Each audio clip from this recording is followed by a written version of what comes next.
Welcome to the Indie Film Hustle Podcast, episode number 169. The counterfeit innovator is wildly self-confident. The real one is scared to death. Stephen Pressfield. Broadcasting from the back alley in Hollywood, it's the Indie Film Hustle Podcast, where we show you how to survive and thrive as an indie filmmaker in the jungles of the film biz. And here's your host, Alex Ferrari. Welcome, my Indie Film Hustlers, to another episode of the Indie Film Hustle Podcast. I am your humble host, Alex Ferrari. Today's show is sponsored by Film Convert. Film Convert I used heavily on creating the cinematic look I got on my film, This Is Meg. It helps you give your digital video footage a beautiful cinematic look of film instantly. Whether you're shooting on a GoPro, a DSLR, a Red, an Alexa, a Black Magic, it doesn't matter. Film Convert has created specific camera profiles for almost every camera on the planet so it can adjust to your footage. Film Convert gives you the power to create amazing looking cinematic images with just a couple clicks. And of course, because you guys are part of the Indie Film Hustle tribe, you get 10% off Film Convert by using the coupon code HUSTLE. But you can try this software for free, guys. Just head over to indiefilmhustle.com/film convert. That's indiefilmhustle.com/film, CONVERT. This show is also sponsored by the iTunes release of This Is Meg, the movie that you guys have been listening about for the past year. And it's finally going to be available on iTunes on August 4th. Just head over to thisismeg.com/iTunes. And if you pre-order it, you get a nice discount before August 4th and be the first one to get it as soon as it gets released. Today on the show, guys, we've got Brent Barbano, who is the co-founder of an amazing service called ShareGrid. Now, ShareGrid, I just discovered a little while ago while I was doing research for vintage glass, believe it or not. I did a whole article on vintage glass shootout, which Brent, ShareGrid, Duclos Lenses, and a couple other companies put together to show off all the vintage cinema glass they had. And when I found out, when I did the research on them, I looked at them and I'm like, what is this ShareGrid I see? So I went to ShareGrid, and what ShareGrid is a place for filmmakers to make money renting their gear and also save money by renting other filmmakers' gear. And all in a peer-to-peer kind of situation, kind of like an Airbnb, but for filmmakers and their gear. And it was pretty insane. I started going into it, started looking at it. And you know me, I always like to promote anything that gives more power to the filmmaker, helps them put some dollars in their pocket, and helps them make their movies. And as a disclaimer, I am not getting paid at all for this interview or promoting ShareGrid.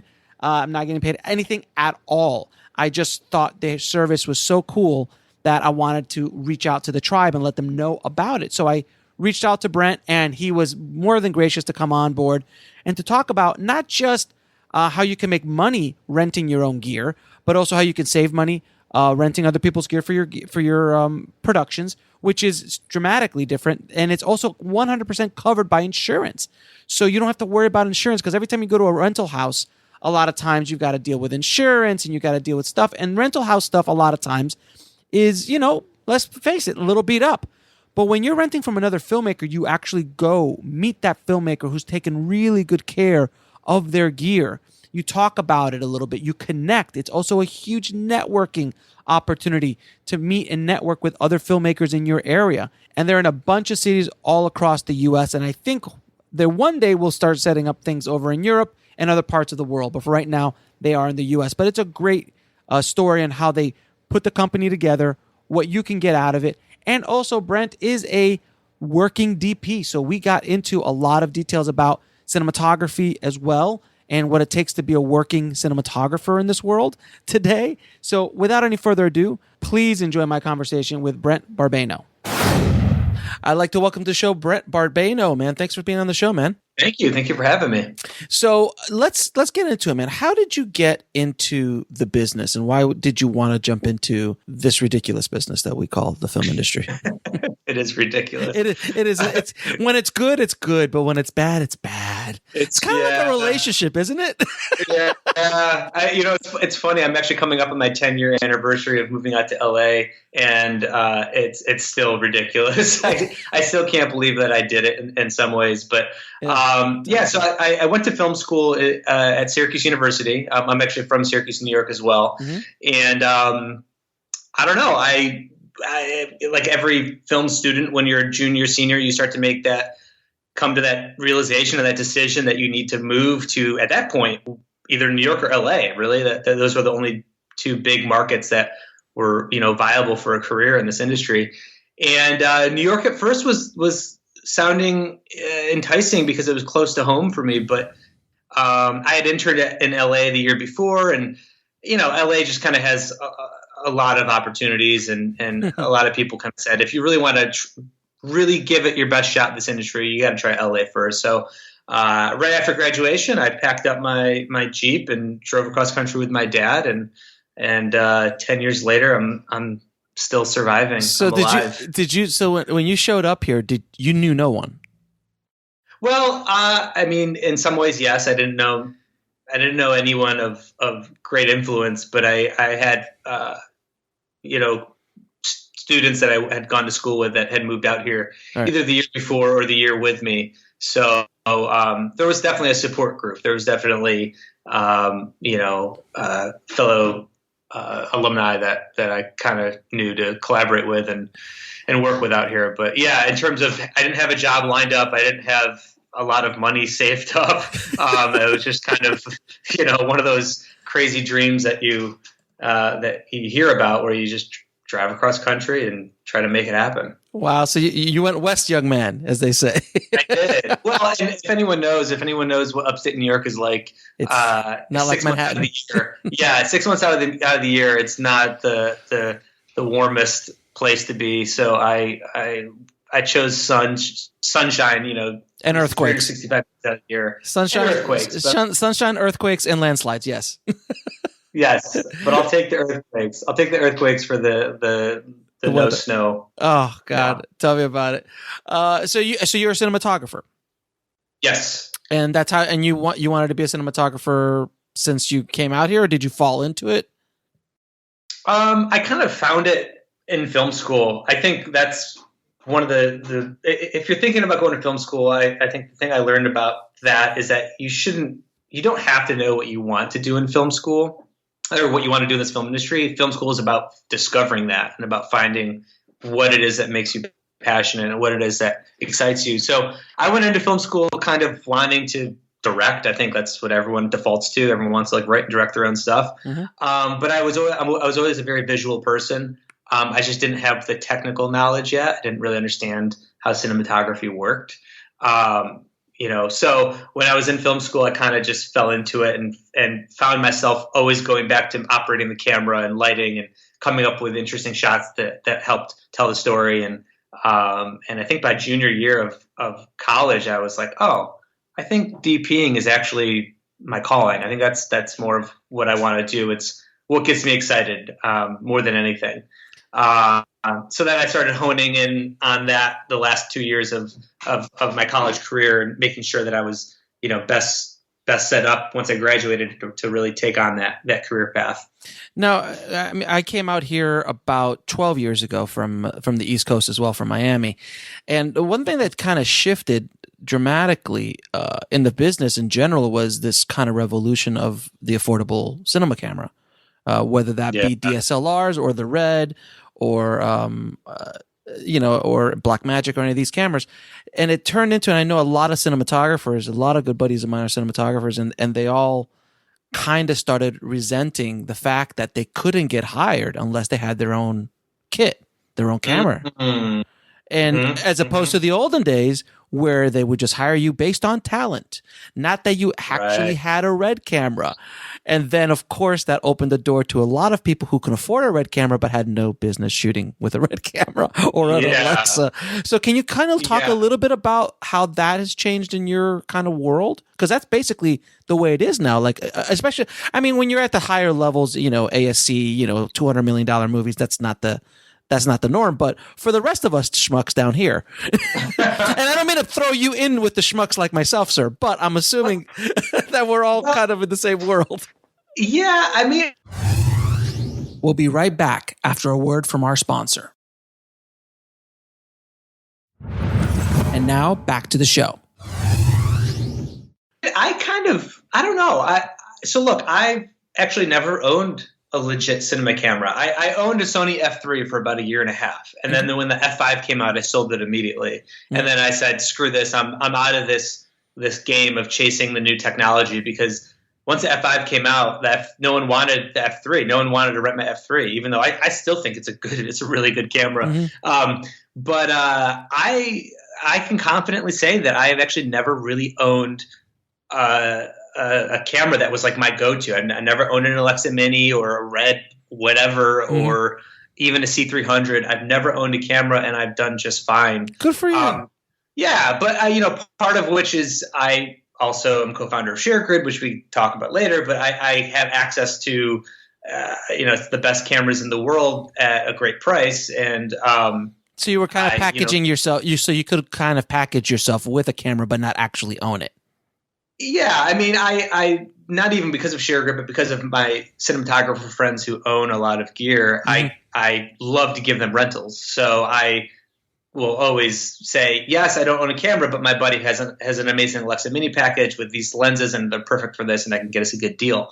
And that is usually all the producer needs to hear, and it's a done deal. So though I'm not getting the business, I can get us, this amazing gear. But to touch on what you said about the camera making the cinematographer, I agree. I think I'm not saying I'm got this incredible talent, but I've made a living not owning a camera, and that's because of relationships I've built and the kind of work that I do. I don't think you need to own a crazy expensive $30,000 or $50,000 camera to all of a sudden stamp yourself as a cinematographer.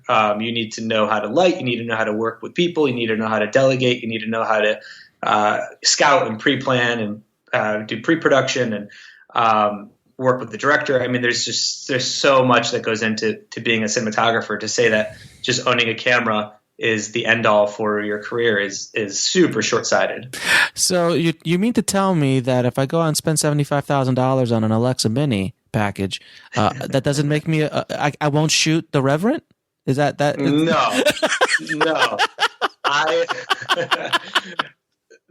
I do think that camera is beautiful and it does incredible stuff. Sure. No. Yeah. It will not give you an Oscar. Unfortunately. I did a whole. I mean, this is one of my first podcasts. I did an entire podcast on yelling. I'm like, you are not a DP. Don't hire a cinematographer just because they own a Red camera, because it's like that was the thing when the Red came out. I mean, these guys dentists were like buying them and calling themselves freaking cinematographers. And then I was the one in post that always would get the leftovers of the footage. And I'm like, and they're like, well, can you make this work? I'm like, are you kidding me?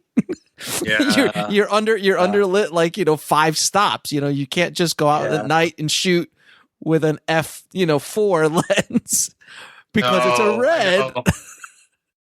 Yeah, well, Red's done a really good job too at marketing themselves with specs and numbers. 8K, 6K, whatever, 120 frames per second, and that's what's exciting people. And not to say those things aren't great; those are great tools, just tools to have at your disposal. But people think that by owning a camera that shoots 8K, that is amazing. Well, YouTube barely supports 4K and it's compressed and sometimes doesn't even look that good. Right. Most TVs, Apple TV only does 1080. I mean, what's the final output, right? So people are becoming obsessed with Ks, becoming obsessed with resolution, which drives me nuts when they're not thinking about the end product. Right. Now, obviously, future proofing is great, and being able to adjust your framing and post is super important. But let's work within your means, and shooting at 1080 is perfectly fine and looks amazing under most displays. So that's what drives me nuts is people just get obsessed about specs, and really it's backwards. They need to think about what's best for their budget and creatively for their project first. I mean, I shot my feature on a Blackmagic 2.5K, and I mastered at 1080, and everyone was like, "Why didn't you master at 2K?" I'm like, "Because the 1080 bump up is no problem." And I projected it at 1080, and it looked at 2K, and it looked insane in a big, huge AMC theater. I was shocked at how good it looked, and I was like, "My God, what the hell is everyone losing their mind about?"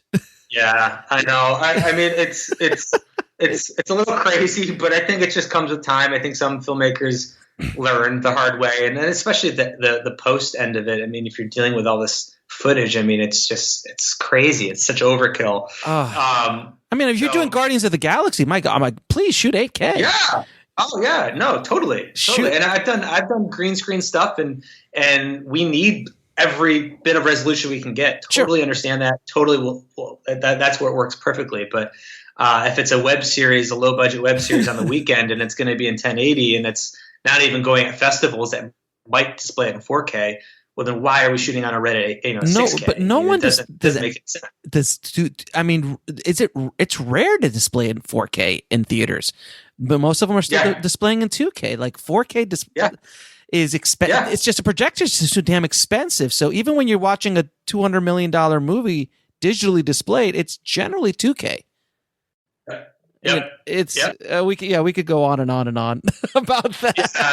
No, I know. It's a learning curve. I think it's an education that people need to have, and I'm constantly doing it. And I'm not, talking down on Red at all. I think they do amazing stuff. I just think you need to work within your budget and your means and your timeline and things like that. And it's okay to not get the best camera, because if it doesn't fit your project, that's okay. It's like getting the most expensive paintbrush in the world, right? And there's some really expensive paintbrushes. If you're a shitty painter, it doesn't matter. What's good is it going to do? Yeah, you're still going to paint on the lines, and you're going to screw it up, and you might as well buy a $2 paintbrush, because you're not going to get much better. And that's what I think filmmakers don't get a lot of times with gear in general, like lenses, and we'll talk about lenses later as well. But I mean, you can buy literally a $75,000 lens, do you need to buy a $75,000 lens, or could you get away with something if you're going to buy something that costs $1,000? Or if you go vintage, $500. It depends on the story. Depends on what you're trying to do. Our lens test, we'll talk about this later, and I'm sorry if there's no context for people, but we did a spherical lens test last year, and the beauty of this test was we had master primes, which are arguably some of the best, most perfect lenses in the market, versus these old vintage Nikon still lenses that were cinevised, that are like $200, and you size them up and you compare them, and you're like, okay. I mean, these Nikons look great. Their bokeh looks good. They're pretty damn sharp. Contrast is there. I mean, it's like, that's the beauty of that lens test. But again, it comes back to, it doesn't matter what tools you have in your pocket. It's how you use them. So that's how we actually came. That's how you came into my orbit, was this this lens test. I was talking to Matthew Duclos, and I saw that he was involved with this lens test, vintage lens test, and it was probably arguably the most insane vintage lens test ever created, in my opinion. And I actually did an entire post on it and I'll put it in the show notes for everybody, that you can actually see this insane lens test. And what are the lenses that you guys put up? So for the spherical, off the top of my head, we had we had master primes that was kind of our control. Those were the one non-vintage, just so you had a benchmark to compare it to. But we had Cookspeed Panchros, Canon K35s, Zeiss Super Speeds, these old Nikon still lenses. We had Leica Rs that were rehoused by GL Optics, Kawasaki Promenars. We threw in Lomo anamorphic for fun.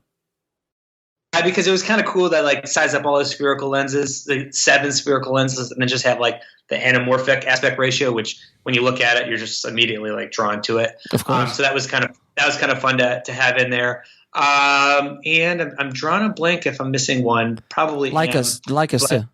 Do you have a Leica? Yeah, I said the Leicas, Nikons, Zeiss. But there's eight sets of lenses, which was super exciting, and it kind of snowballed. We kind of just at first we were just coming up with an idea of how to just do a very basic lens test, and it kind of became this giant 3 day 3 days. Yeah, man, it was amazing. We'll be right back after a word from our sponsor. And now back to the show. But but it was also incredible just to see how many people came out for it and were willing to donate their time and their lenses and for the sake of education. But that also set us up for the next time around, which is what we did a couple weeks ago, which was the anamorphic lens test, which was even bigger, 2 times as big to be exact. I cannot wait, and I'll make sure that the tribe knows about this when it comes out. I'm a self-diagnosed lens addict, and I have a bad case of what I like to call GAS, which is a gear acquisition syndrome. Oh man. That sounds serious. It is. It's a serious condition. I'm working on it, talking to my doctors about it, but it's pretty bad right now. It's getting really bad. Yeah, it's tough. It's a really expensive hobby. Oh God, isn't it ever?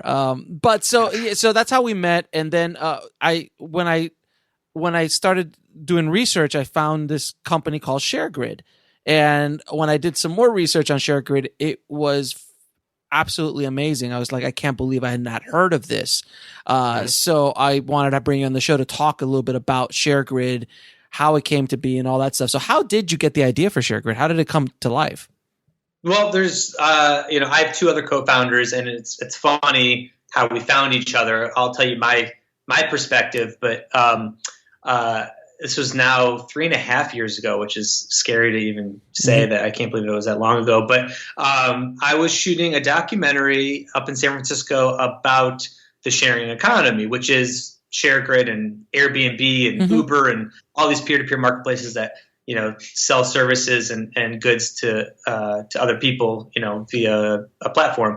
And I was shooting an interview with one of the co-founders of Airbnb, and it just hit me that, and just to give you context, at that time, 3 years ago, the sharing economy was catching on, but it wasn't what it is now. I mean, now there's this business model for literally everything you could think of, dog walking and babysitters and anything you'd ever need. You can just get an app on your phone and order it via another peer. And I thought, oh my God, at that time I owned more gear than I do now, but I was like, I don't have a good platform to rent out my gear. And all my friends never make money back on their investments. And it's hard to find gear at a good price, and it's readily available sometimes. And I thought, oh my God, we need this. We need this in LA. But I'm a DP. I don't know how to start a marketplace necessarily. I don't know how to start a website. I knew how to build my website, but that was on Squarespace. I mean, that's all I knew. A little bit different. Yeah, a little different. So but I was so excited, and I came home after the documentary, and I was like working on ideas and writing down notes, and I built the landing page the way I wanted it to look, which made no sense because that's not what you need to do first, but it's all I could do because it's a visual thing, right? Like sure. It was your vision board. It was your vision board. It was a low hanging fruit, and so I did that, and then I one day was on Facebook, and this ad popped up, and it said, ShareGrid, rent your gear to local filmmakers with instant insurance, or something like that.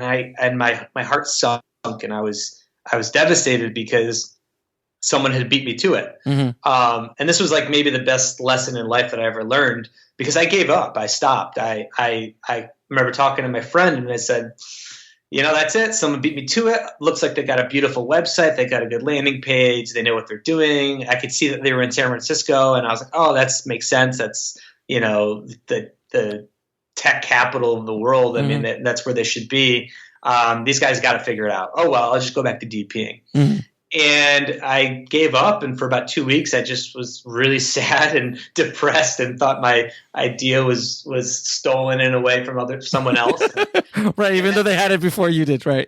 Yeah, I know they had it before me. But then one day I just said, you know what, I'm going to email them, because they're in San Francisco. I'm here in LA. I'm deeply immersed in this industry. They need to open in LA. I know this industry in and out. I know a lot of people here. I think we could, work together. So I emailed them and I said just that. I kind of pitched myself. I said I had the same idea. I even sent them the landing page, which looks horrible now when I look at it. But I sent them like my rendition of what I wanted it to look like, and they got back to me, and we Skyped, and those are my now co-founders, and we joined forces, and it made sense because they're two brilliant people that have worked in product for a long time, especially on mobile apps. Mm-hmm. So they understand e-commerce, they understand marketplaces, they understand transactions, when it comes to transacting online and designing websites, which I don't know shit about. So, right. But at the same time, they're not in the film industry like I am, and so it was a perfect marriage. And now 3.5 later, there's 3 of us, but we have a team of I think we're up to 11 people now, and we're growing pretty quickly. That's awesome, man. Now, so explain to everybody what ShareGrid is.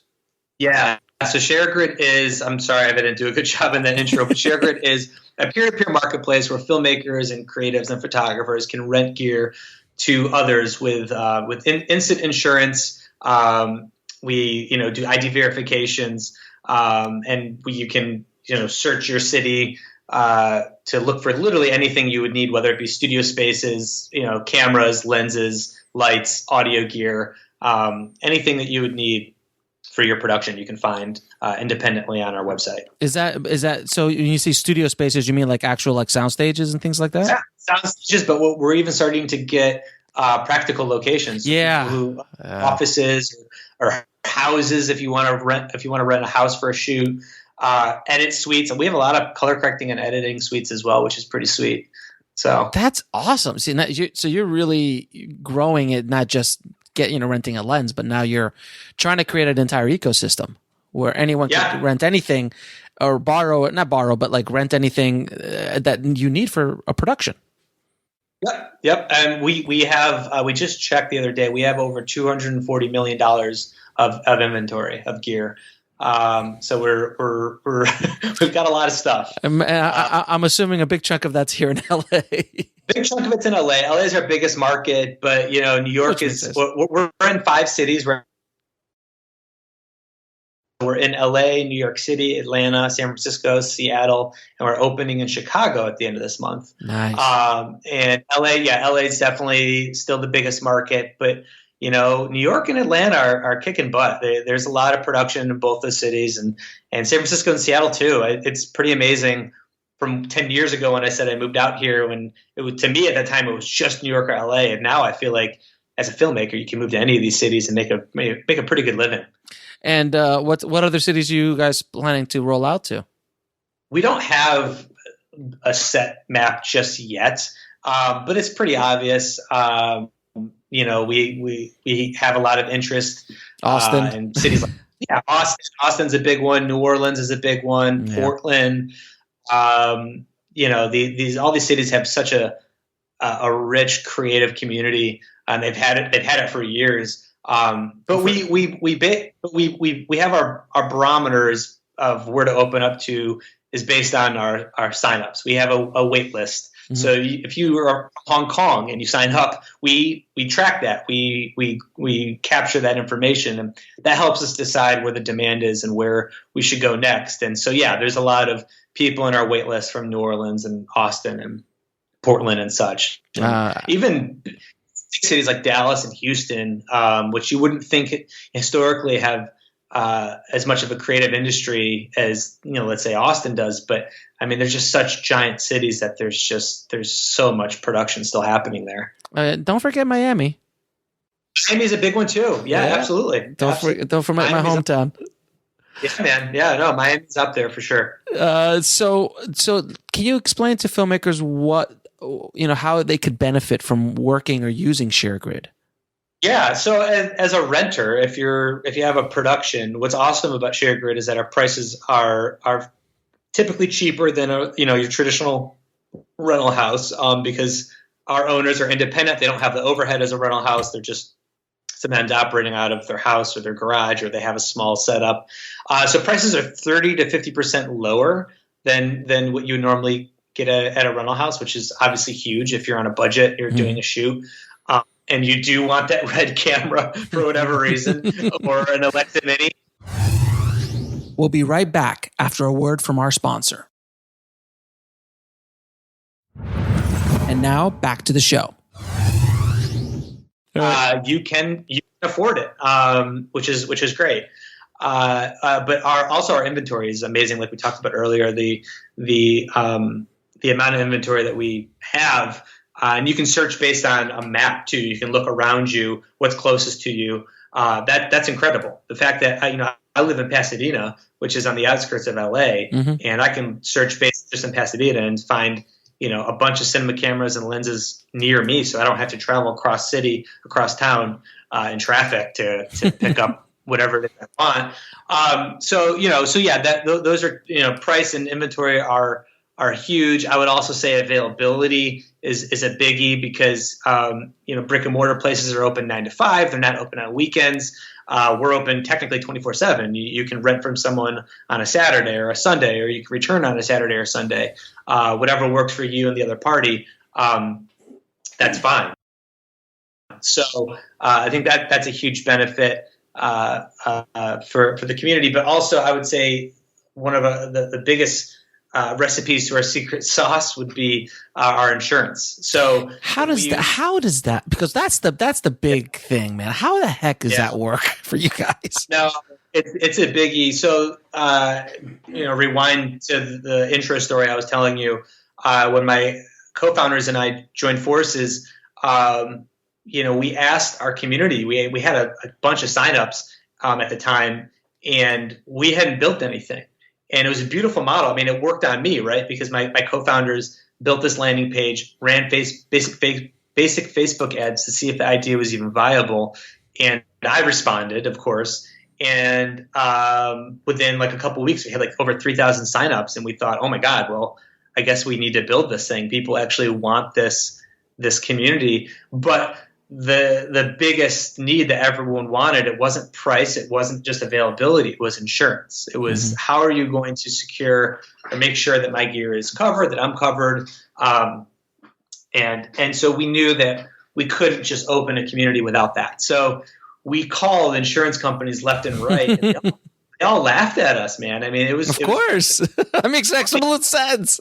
I mean, it was crazy is if you go to insurance company websites now, they still have a fax number. I mean, that to me boggles my mind that faxing is still an option. I guess it needs to be, but we called a number of the top insurance companies in the country and pitched the idea, and they just thought, no, there's no way we can automate insurance. That was the big thing is we wanted to get rid of paper. We wanted to stop having to print and scan and have a 24-hour, 48-hour waiting period to get a policy. At 2014, 2015, we thought this needs to change.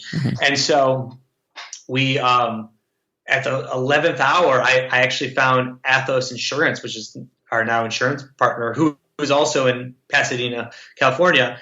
And I talked to Kat, the founder, and I pitched the idea, and she loved it. She thought that it aligned perfectly with what they're doing. At that point, they had already had an automated system on their website, but the key was convincing them to build this brand new product with us. And basically have the first ever online platform where you can buy insurance instantly, up to $750,000. So it was actually a tough business decision because we were ready to open, and we delayed everything by at least 6 months to just go in and build this thing. And I know way more about insurance than I ever thought I would want to know. But it was an important decision because we stopped what we were doing. We tested, we refined, we retested, and we finally built this platform. So now when you go on ShareGrid, you can buy a policy up to $750,000 within minutes. You can buy. So is it the renter who's buying it or the rentee? Well, both. So as a renter, you have the option to buy a short-term or annual policy. But the cool thing about annual insurance is that it also becomes an owner's policy. So you can buy an insurance policy that helps you to rent from other people, but there's also the option on there to insure your own equipment for your own productions or when it's in your house, whatever. So it's kind of annual insurance is definitely the best bang for your buck, but it definitely applies to both parties. But on ShareGrid, we don't allow a transaction without some form of coverage. So that means the renter needs to, well, I guess in your case it would be the rentee, but the person with the shoot that needs the gear, the renter, has to either buy our short-term or annual policy on our website instantly, or they can provide their own third party. We recognize a lot of productions have their own insurance. That's totally fine. We manually verify it. We call the insurance company and verify that the policy is active and it's valid and it's correct, and then they can use it for that amount. Or for certain items that are $20,000 of replacement value or less, they are allowed to use our damage waiver and damage waiver pro, damage waiver and theft program, which isn't insurance. It's just in the event of damage or theft, but it's also a nice and more economic option for filmmakers that maybe don't want to fork over a couple $100 or more for short-term insurance. They can just buy a damage waiver for a 5D or DSLR package or whatnot. So that's something you could buy. The renter could buy, or like the person renting the gear could buy it instantly as they're renting. So like, let's say I have an Ursa Mini package, which replacement value with everything, not including lenses, is $10,000, let's say. That would fall under the damage waiver situation. So, as a renter, as the owner, do I tell the rentee, like, if you want to rent this, I don't have insurance for it, so you have to get a damage waiver and include that in the the checkout? Well, as an owner, you don't even have to tell them. Every person, every renter. So I'm sorry, I say renter and owner. So every renter has to provide some kind of coverage. You cannot rent on ShareGrid unless you purchase some form of coverage or provide proof of coverage. Even if I have, even as the owner, if I have it, doesn't matter. They have to provide something. Yeah, as an owner, it is never. And I'm not an licensed insurance person, so I can't give advice. But as an owner, it is never smart to use your own insurance. You get in a car accident. Whoever's at fault, I mean, that insurance works. So if you're renting out your equipment to someone else, that renter needs to provide insurance for you. Your insurance is kind of your last line of defense. But in this case, we never expose the owner's insurance for a transaction. It's always up to the renter to provide coverage. So then basically, though ShareGrid's not been around for 3.5 years, generally speaking, I'm not going to ask for specific details, but or numbers, but generally speaking, obviously it's going fairly well. So it's not a very big percentage of lost or damaged equipment, because it's not like when you rent from a rental house, as they say on the set. It's a rental. Don't be gentle. No, we're actually very proud of this. We only have some form of claim 0.02% of the time. So most of our rentals go without any issue, and that's something we're very proud of. And a lot of there's a couple reasons why. I mean, one of which is we've really grabbed an amazing professional community here. I mean, the filmmakers and photographers and artists in our community are top notch, and it shows. People that are renting gear from other professionals are professionals, and they take really good care of the gear. That's not to say we don't have film students. We don't have younger filmmakers that are just learning things. Of course, we welcome them as well, but we have a lot of professionals, and also I think there's something to be said about when you meet a person face to face and you go over the gear with them. You treat it as if it's your own. You want to take good care of that person's vintage lenses or that person's camera, as opposed to just renting from a giant corporation or company. When there's a face to that equipment, I think naturally as a renter, you want to take better care of it. Now, as a owner, do you set the price, or does ShareGrid set the price for rentals? Owner sets a price. We've been very adamant about not controlling pricing, which comes with its good and its bad. But as an owner, you have the right to set your own price, as ridiculous as it might be. Certain prices, we have certain thresholds that if you price too low, you will then not be in best match, and best match is a searching category that helps people find gear that best matches their needs. And we'll be right back after a word from our sponsor. And now back to the show. And if you price lower than a certain threshold, you will be revoked from that search. I mean, there's a couple things that we do to discourage people from pricing too low.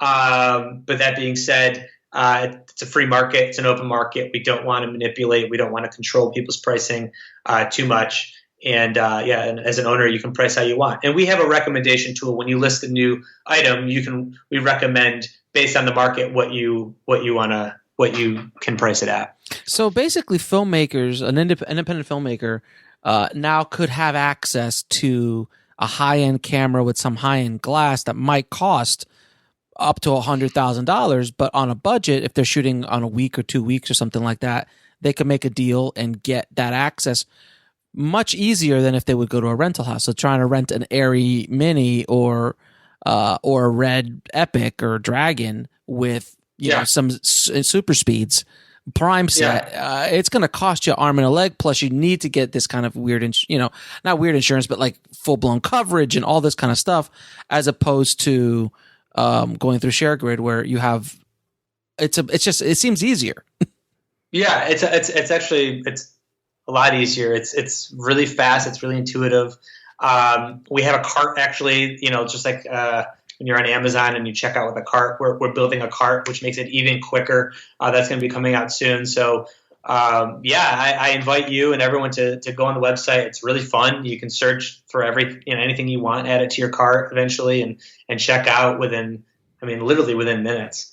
But I also want to point out that we do have rental houses on our website, and I don't want to talk poorly about rental houses. I think they're incredible. They provide an amazing value as well. Mm-hmm. It's just a different type of value. And so we have rental houses on our website, and we welcome them.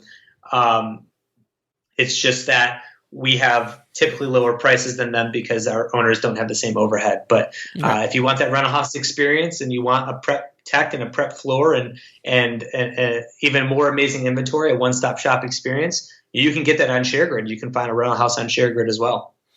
Very interesting. Now, there's also another benefit to using ShareGrid, networking. Can you talk a little bit about that? Yes. Yeah, this is actually what excites me, honestly, the most about it. And we haven't even really built the platform to, encourage it too much or automate the networking aspect in terms of finding jobs. But to tell you a very quick story, I was shooting these testimonial videos about 2 years ago where I was interviewing ShareGrid members about why they like it, how they, how much they enjoy using ShareGrid. And I scheduled independently from everyone. I scheduled 4 different owners and renters on at a specific time within like a half an hour of each other. And I was done interviewing one of them. He and I came out of the room. In the waiting room was another owner, and they knew each other. And I was like, oh my God, this is amazing. How do you guys know each other? They go, oh, he rented from me last week. And oh, wow, cool. And they said, yeah, I'm going to see you at the shoot next week. Oh, yep. And so they're working on a project. And then 5 minutes later, in comes another owner from the door, and they all go, Mark, and they all know each other. And it was just like, that was my first realization that we were building this insane community. And those 3 owners knew each other just because of ShareGrid. And every time I talk to someone, I hear all the time that they're collaborating with someone that they met on ShareGrid, or they hired someone because they met on ShareGrid. And to me, that makes me the happiest is to connect people. And we're looking at ways to build out features that really promote that. We know that, hiring is huge. We know that people, your crew is, your shoot is as good as your crew, and we know that's really important. But also just collaborating and talking and debating and conversing about things is really important as well. So we want to encourage discussion, and we want to encourage connecting in every way possible. Now, what's some of the top gear that rents on ShareGrid, out of curiosity? Yeah, I actually did this crazy video the end of last year about the top 10 items rented on ShareGrid for 2016, and it's on our YouTube page. But it varies. Red Epic Dragon was, I think, our number 3rd most rented item. Tied for 1 and 2, though I gave the edge to the Ronin, but tied for 1 and 2 is basically the DJI Ronin and Sony A7S II. Those 2 items are just constantly being rented. The Sony A7S II is just an incredible camera, especially in low light, and it's very inexpensive. And the Ronin is great. It's great for music videos. It's great for that Steadicam-esque type look, but it's fairly easy to learn. But other than that, Alexa Minis are up there. C300, Mark 1 and Mark 2s are big. C100s are I think in the top 10 of last year. And DSLR glass, Canon 70-200s, 24-70s. Those go out daily because they're versatile. They're used on indie, low budget cinema projects, but they're also used for photography. So yeah, they're great. And so can you tell me what advice you would give to a filmmaker just starting out in the business? Oh, man. I would say there's so much to talk about, but I would say the number one thing is to shoot and to create and to find the time that you can to make projects. It's really easy to find excuses to not shoot and to not do stuff, and that's all fine. And I think starting out too is, especially if you're a production assistant, you have no life. You're working, 14, 15-hour days. You're driving around. You're exhausted. You have to find some time, carve out some hours in the weekend and just shoot and make stuff. And even if it's crappy, even if it looks terrible, who cares? No one has to see it. But that's how you're going to learn. You're not going to learn by just reading blogs or watching videos or talking or even film school. Film school only takes you so far. You need to get out, get your hands on gear, collaborate with others, and shoot and shoot and shoot and shoot.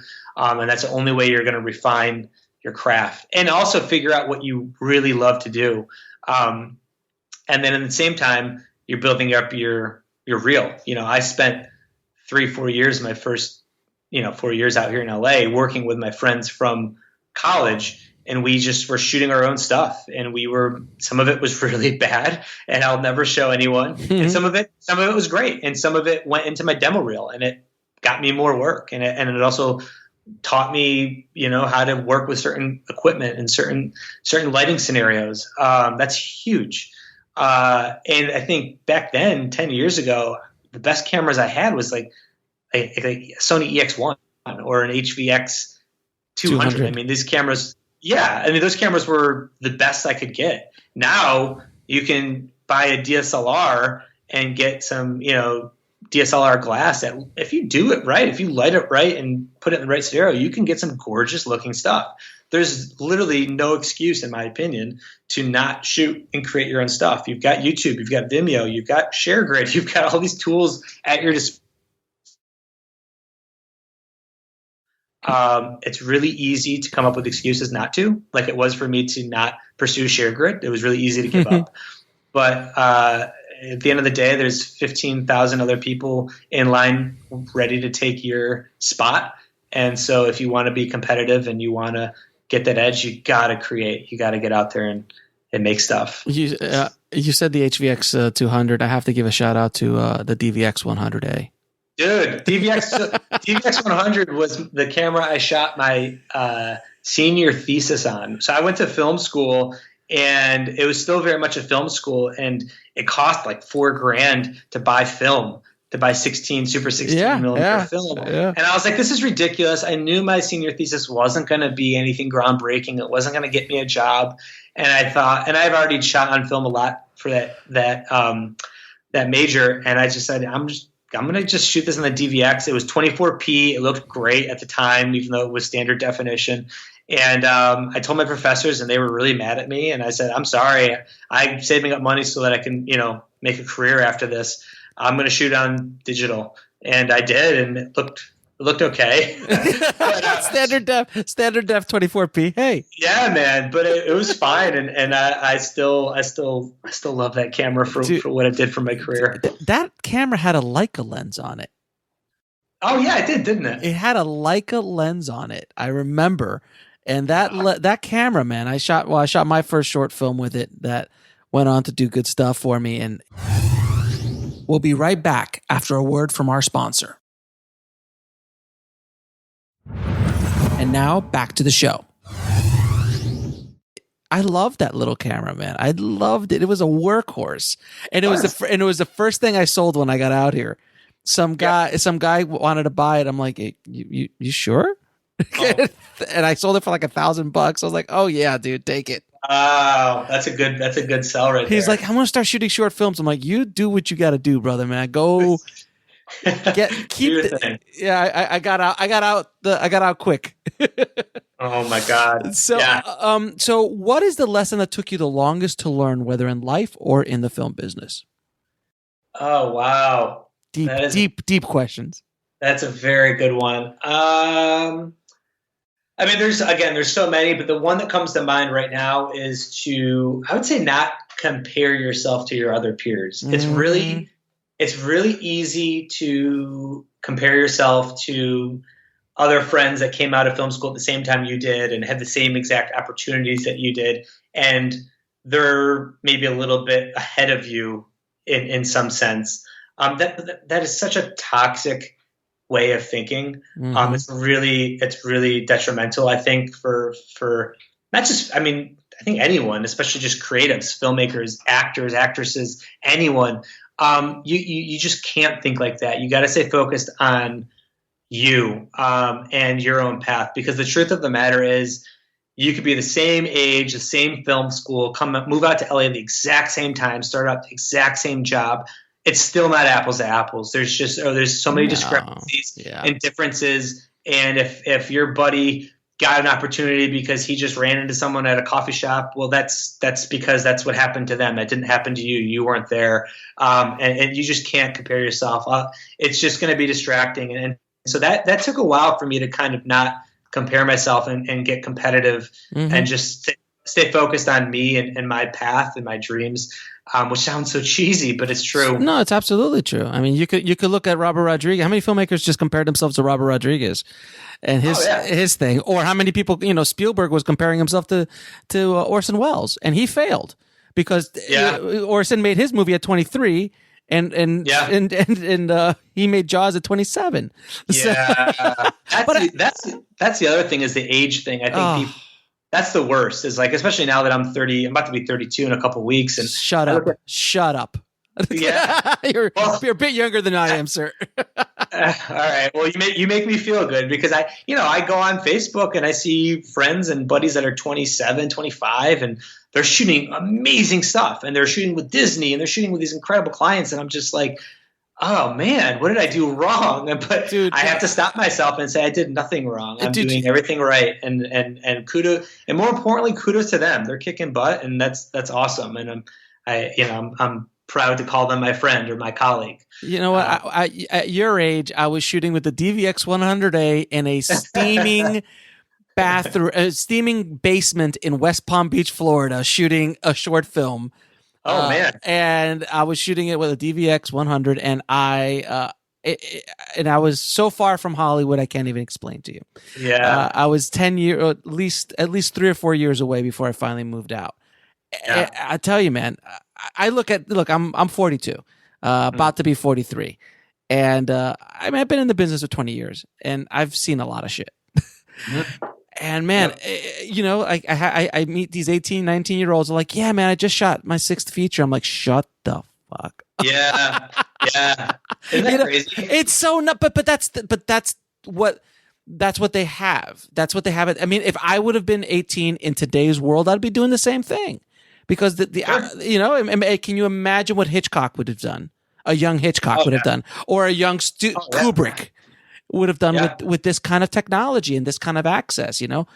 It's just it is. You are on the path that you were supposed to be on at the time you were supposed to be on it, and all of us always look back and go, "Oh, wouldn't it have been great to be in the 70s making films with Scorsese and Spielberg, or wouldn't it have been great?" And hard it was? Huh? I know. It was super. It was super hard, but like, if you were one of those guys, it was awesome, to get it. And then they were looking back like, man, wouldn't it have been cool to make films in the 50s like John Ford, and so like they all look, and then the 50s guys are like, oh, Orson, so it's always the same, man.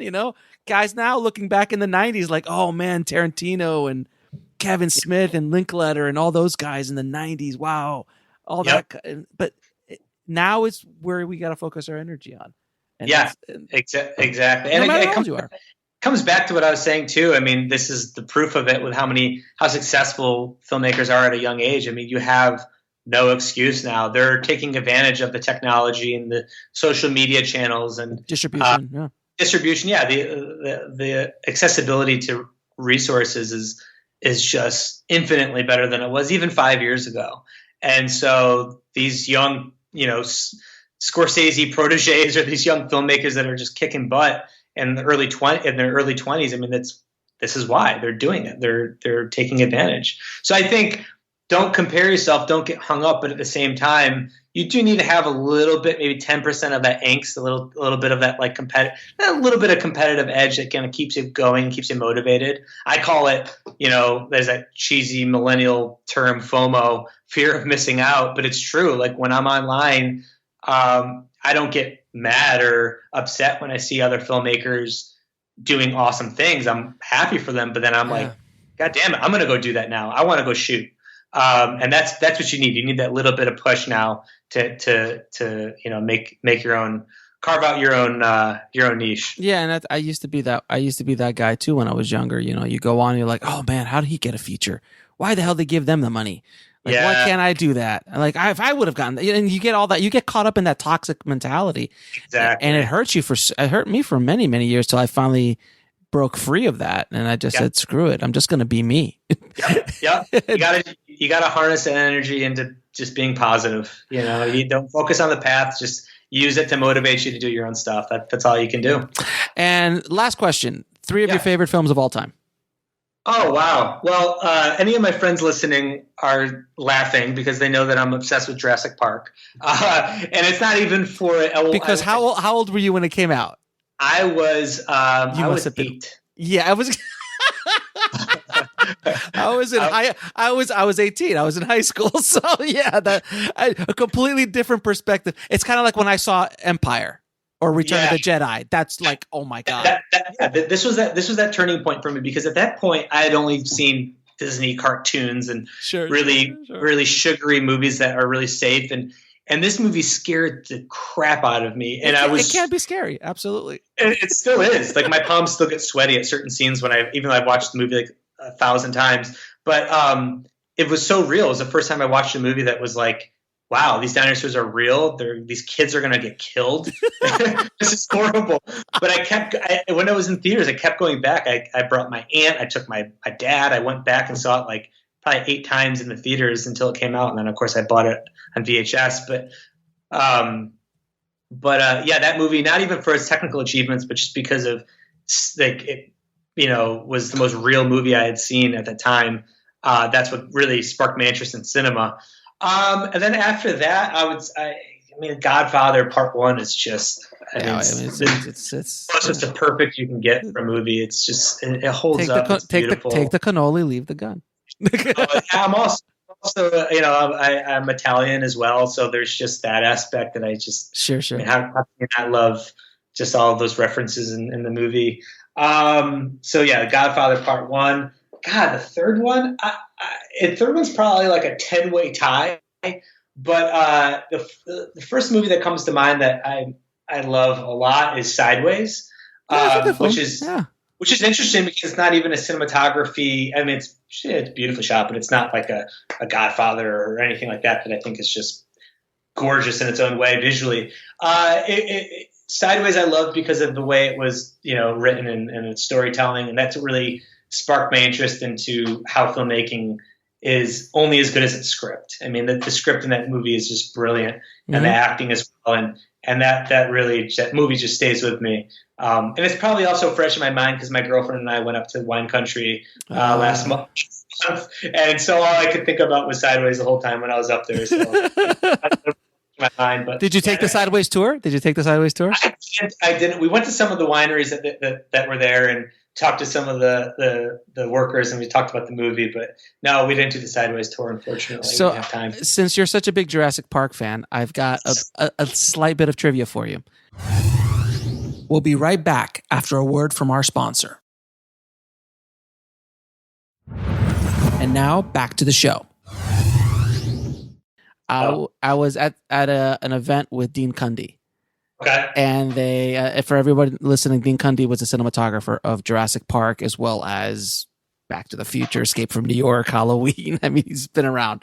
And someone asked him in the audience, what was the best scene you've ever lit? And the best scene? The best scene, the one he's the proudest of all the work he's done. And he said the raptor scene in the kitchen.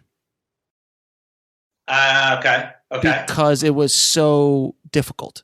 You've got shiny objects everywhere. CG, quote unquote, CG raptors that no one knew if they would work. Right. And he was the one that came up with the idea of the pots falling off the top. Because he's like, why don't you have them fall off so when the CG guys hit it, it looks like it's more real. And Steven said, Steven's like, not a bad idea. And he goes, thank you, Steven. That's awesome. Yeah, that when I mentioned earlier about my palms getting sweaty at certain scenes, that scene is, I don't know why, it's still... You were 8, dude. Freaks me out, man. You were 8. It's like someone who watched The Exorcist when they were like 10. I mean, no matter how old you are, no matter how many behind the scenes you watch, it still freaks you the hell out. It's that vulnerability that there's these little kids and they're about to get eaten by these dinosaurs. And when you're that age and you're watching it, like, that could be me. Dude. I could be in there. So yeah, that scene's brilliant. Yeah, that movie is awesome. I'm probably gonna go watch Jurassic Park now. So where can people find you and more about ShareGrid? Yeah, so just go to our website, www.sharegrid.com. Mm-hmm. You can sign up right then and there if we're in one of these 6 cities. Or, we also have a blog.sharegrid.com, where we're turning out content weekly. We have amazing articles. We've got an amazing set of writers now. And our YouTube page. You just Google ShareGrid on YouTube, and you'll find our page. And we're doing videos almost weekly now that give a lot of education. As for me personally, I have my own website, BrentBarbano.com. I'm a cinematographer, but I do focus a lot of my energy on ShareGrid nowadays. But you can see some of my work on my website. Very cool. I'll put all those links in the show notes, guys. So, man, Brent, thank you so much for taking the time to talk to us, man. Thanks for having me. It was fun. I appreciate it. So you guys see, there is a way to make money with that gear just sitting around in your closet that you paid all so much money for all those years ago. So if you got some old lenses, you got some current cameras that are not being used, lights, whatever, hey, this is a good way to make a little extra cheddar on the side, guys. So I hope this helps you guys out a lot and hopes to get a little bit more money into your pocket and helps you along your creative and filmmaking journey, because a little extra cheddar in the pocket is never not wanted. So I hope that helped you guys. Don't forget to head over to freefilmbook.com. That's freefilmbook.com, and download your free filmmaking or screenwriting audiobook from Audible. And today's show notes are at indiefilmhustle.com/169 with links to everything we talked about in this episode. And as always, keep that hustle going, keep that dream alive, and I'll talk to you soon. Thanks for listening to the Indie Film Hustle podcast at indiefilmhustle.com. That's INDIEFILMHUSTLE.com.